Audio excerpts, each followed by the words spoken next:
Shalom Obracha. Aujourd'hui, 9 Elul, Iloula de Rabbi Tzadok HaKohen de Louvlim, Zecher Tzadik Vekadosh Libracha. Nous allons étudier ensemble, très succinctement, une idée que le Rav développe dans son prix Tzadik. À Rosh Hashanah, il est de coutume de consommer de la pomme dans le miel. Et au moment où on mange cette pomme trempée dans le miel, nous disons une prière. Yehi ratzon shetechadesh alenu shana tova umetuka. Qu'il soit de la volonté d'Hachem, qu'il nous donne une nouvelle année bonne et douce. La notion de douceur dans la Torah, qu'est-ce que ça veut dire? Qu'est-ce que ça veut dire une douce année?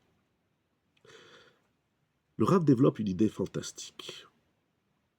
Il y a dans la Torah de nombreux commandements, de nombreuses qualités à acquérir.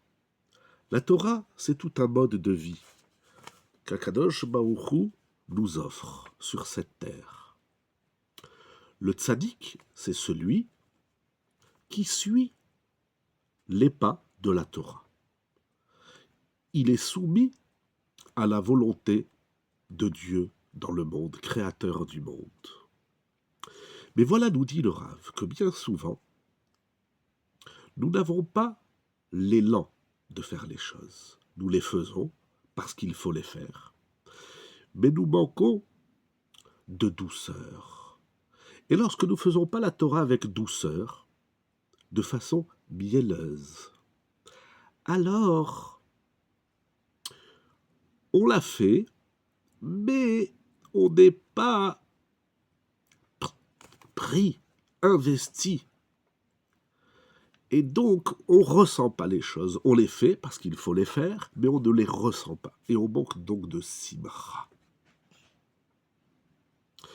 Yehi ratzon shetechadesh alenu shana tova umetuka. La douceur dans la Torah, ça veut dire que nous prions, nous demandons à Kadosh Baruch Hu qui nous permette de ressentir, de vivre, de vibrer, et donc d'intégrer la Torah au point qu'on la vit, qu'on la pratique, qu'on l'étudie avec douceur.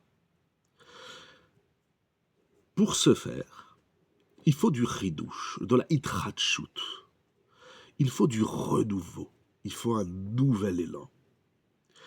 Rosh Hashanah, nous dit Rab Tzadok, c'est le jour où toutes les énergies de l'année sont réunies. Elles sont ravivées par le concept du chidouche, du renouveau de soi, du renouveau de l'année. Il nous faut une année pleine de hitratchut, plein de renouveau, c'est-à-dire de nouvelle vigueur, afin de ressentir le miel de la Torah. Il ne suffit pas de faire la Torah.